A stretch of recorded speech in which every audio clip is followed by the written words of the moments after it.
Today I'm with Kaye Sycamore, the Regional Vice President International of Intapp. Intapp is one of the two major players in the global time recording market. Kaye, hello, thanks for coming in. Pleasure. Last year, Intapp acquired one of its older competitors, DT Axiom. What's happened with that? I know you acquired another company, Freeman, that's in another sector that Intapp's also involved with, and that all appears to have gone swimmingly, and there's sort of cross-pollination of products. Where's DTE fitting in the Intapp scenario now? We acquired APS, which was the name of the company. So we acquired that, I think, in May of last year. And we set about immediately working with customers and with people from both the APS team and from the Intapp team to establish what was the best sort of go-forward strategy for customers and in terms of technology. We moved really quickly to make sure we don't. One thing that is, I think companies do wrong after an acquisition is leave a period of indecision. So we moved very, very quickly, but happily the technologies were kind of very complementary. So in Intapp, of course, we had innovated many years ago, 5 years ago, 6 years ago, and developed the passive capture technology and first to market with that passive capture. And obviously established a really significant customer base with that passive capture technology, which of course was called Time Builder. Yes. The product everyone knew as Time Builder. And the APS guys, 20-year history, long pedigree in the market, and they had developed, of course, what you're referring to as the DTE product stack. Yes.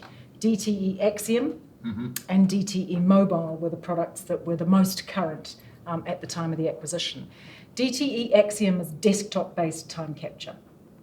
DTE Mobile is, no surprises, the mobile-based time capture. So the combination of the three is kind of the perfect storm. So we have the desktop product, we have the mobile products, or apps as we call them. Yep. Everyone except people with a New Zealand accent should say. Apps is a difficult word for me. So the mobile applications and then of course our passive capture technology. We have now we very quickly fully integrated the three products to create a single offering for the market. It's called Intapp Time. That is the product suite. We still offer the products as individual products. So firms can either implement desktop or mobile or passive capture, or they can implement Intapp Time as a suite and get the benefit of all three. Now, one of the issues that seems to be, or not so much an issue as a debate, is this contemporaneous time recording versus passive stroke assisted found time, whatever. Pick a term of your choosing. But Yeah. where do you sit on that? Or is it a case of if people want to do passive, you can offer them that solution if they want to do contemporaneous? I think one of the big benefits that we do offer is that flexibility. And if we look across our customer base, there are so many different ways that customers choose to implement the product. And even within a firm, you'll get some firms who like to mandate and they have a policy, and that's fine. You know, that's. But other firms will leave it up to the individual end users to decide how they want to use this new technology stack. Some lawyers are very good at contemporaneous time recording. Some lawyers are very bad at contemporaneous time recording.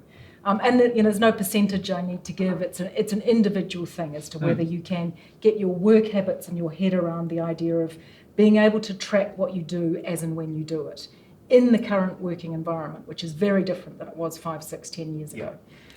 The passive capture technology is a huge boost, really irrespective of the type of time recorder. So if you are a contemporaneous time recorder, you can use passive capture to double check what you've done. If you are an end of the day time recorder, you can use passive capture to give you a full record of what you've done. And that might be the way in which you then generate the time entries to go through to the billing system. If you're an end of the week time recorder, similarly, you've then got a full journal from passive capture to say this is actually what you did this week, which is a huge boost to them. It saves hours of time and hours of note-taking and hours of jotting, and of course the most troublesome of all, people trying to remember what they did. Yes. People talk about why they're doing these things for different reasons. We're dealing with a big firm in London here at the moment, and their big driver for introducing passive capture is accuracy. That's what they're looking for. So the old world, a few years ago, we would all have talked about leaving time on the table. Don't leave time on the table. We need to capture those extra 4 hours a month, 6 hours a month, whatever it is. And that's valid. But this firm is looking specifically for accuracy, and not just accuracy of how long the time was spent, but accuracy of what's presented to their client, and accuracy for their own analytics and their own reporting, and accuracy of the narrative, and accuracy against the client billing guidelines. So to them, the big client service thing is accuracy. So they're using passive capture to say, actually, we can use technology to deliver better client service, and this is how we're doing it. So is analysis of time recording data becoming more important for firms and on the client side? I think in the first instance, the firms are using the information, and that's what I think is so compelling about Intapp Time specifically, is this is really, it's not just a technology project. It's not a few shiny new screens and a nice app on your iPhone or your iPad. It is those things, but it's not just those things. This is a proper business initiative where firms can say, okay, what is the new process? What is the new benefit? What is the new information that we're looking for? And how can we use that to drive better business and better client service? So in the case of analytics, we have one firm that I was talking to just the other day. They have implemented passive capture specifically, and not a single one of their end users, their time recorders, their fee earners, is using the technology directly. So they have passive capture running in the background, and they are then, from a management perspective, using the data that is derived from passive capture, no extra effort, no overhead for the people, no extra cost, to then say, what does that tell us about how long it takes us to do this work?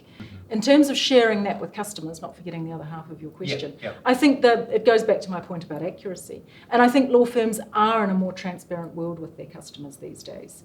You'll remember, 10 years ago, I was citing with DJ Freeman, the firm at the time, that they were implementing this open door policy of allowing clients to go directly into the work in progress and time and billing ledger. And I think at the time, the issue with that was that time was largely handcrafted, which is how I think of classic time recording. You get to write it down at some point in the day and you get to guess how long you spent doing something, as opposed to passive capture, which is very empirical, very accurate. So I think when the accuracy improves, then the and not just accuracy in terms of the data itself, but also timeliness.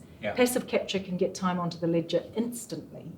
It doesn't rely on someone to have to then fill in their timesheet at a certain point in the day, if that's the way you want to process it. So I think once the accuracy improves and once the timeliness improves, or what some firms will call velocity, then it makes it more, I guess, easier and certainly more comfortable for firms to say, yes, we can share that data directly with clients. We know it's right. You have a mobile app, so how does that work within the equation? The mobile apps, mobile applications, are fully integrated with both the desktop and the passive capture technology. So if you're thinking about it, what you're doing on your iPhone or your BlackBerry, if you still have one, is that you are making phone calls, you're doing emails, you're surfing, you're using other applications.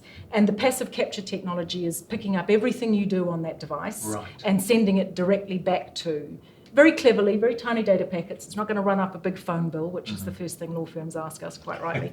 It's sending that straight back. So that whatever you do on your desktop, on your mobile device, totally integrated. Right, that's the point. Totally joined up. It's not a case of you put it all down there and then you have to sync when you get back or totally whatever. Joined up. So that's happening all in real time. What platforms do you support? All of them. All of them, including Windows? BlackBerry Classic, BlackBerry 10, Windows Mobile, Android, iPad, iPhone. Native applications for each platform. So initially, if we roll back 2 years, our first kind of, maybe even 3, our first iteration was HTML5, which technologists would like to think is the answer, right? It's going to run across all platforms. But the reality is that the form factor of an application, here's my hand again, if you are using a Windows device, if you're a Windows user, is very different than if you're a BlackBerry or an iPhone. So all of our mobile applications are native. They're designed specifically for the platform, and they conform to all of the form factor and usability issues that you would expect for that device. And the reason we've done that, of course, is to make it easy to use. Let's talk about the compliance element. I've never heard that referred to in the timekeeping proposition before. So we all know e-billing came along, X years ago. And its intent was to, once again, increase that accuracy and improve visibility to clients and allow clients to do great analysis. Its effect has been for most law firms to really delay the point in which they actually get paid by something like up to 90 days. And the way that works, I'm sure it's not deliberate on the part of the law firm clients, but the bill is produced, the bill is sent off via the e-billing hub, whatever it is, the e-billing engine, and then it's sent back because things don't conform. So X weeks to do the work, then the bill goes out, then the bill goes to the e-billing provider, then it comes back, then it gets corrected, then it goes back, then it comes back, then it gets corrected, then finally it's okay and it gets paid. So what we've done, we call that the ambulance at the bottom of the cliff.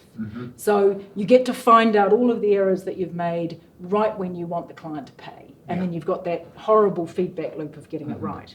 So what our compliance module does is it puts the fence at the top of the cliff. So as the person is actually finalising their timesheet, or even as they're keying it in, the e-billing rules are engaged in real time to say, for this client, does that comply? What about looking towards the future? What's next? I mean, obviously you're not going to give away any commercial secrets. Trade secrets. No, I'd have to kill you at the end, which would seem a shame. I think the future, we're putting a lot of investment in the mobile. Yeah. And I think I personally see a time, and I know we see a time, where you've heard of the concept and the terminology of second screen, where some processes that we do are destined to become a second screen application. So lawyers have already got 2 big screens on their desk. They use one for email and they use one for drafting. We know that. And at the moment, at some point in their day, most of them will go in and finalise a timesheet, or if they're old-fashioned, they'll still have to click timers or do whatever they do. So the idea of the second screen app is that we see a point where this type of process, time finalisation, time management, will be something that you only do on your iPad. It'll be sitting there during the day, sitting there on your tablet, sitting there on your smartphone. You won't need to context switch out of what you're doing. You'll only use the app down here.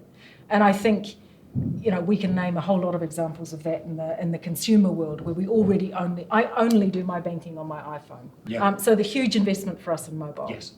We have 30 people on our mobile development team, just our mobile development team, 30 people. So huge investment in that. And then compliance, I've talked about that. We see that increasing in terms of what we can do at the point of entry to speed up and reduce that whole payment cycle. So it's very much about business returns. And of course, analytics, huge focus on analytics. In the customers we're dealing with, I am seeing that this is all about business change and very little about just technology change. So we're not really dealing with a lot of firms who say, look, we've got some old kit and we want to swap it out for something new and shiny, but we're not going to change the way we use the data. We're not going to change the way we deploy the process. So for the most part, in every region, whether it's the US or North America, Asia Pac as I call it, or here in EMEA, it's really about business change and meeting what clients are asking for and looking for better ways to run law firms and helping lawyers be more efficient. That's what it's about. So, I was down in Australia last week talking with one of our big firms that's just rolled out the full Intapp Time. And the COO I was talking to was absolutely delighted, and he showed me. He got an email from one of his top litigation partners, and she said, I love this mobile application.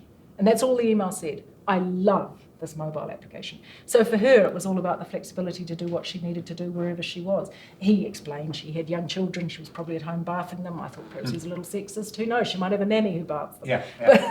But certainly the point was made. So. Thank you, Kaye. That was brilliant. It's a pleasure, Charles. Thank you.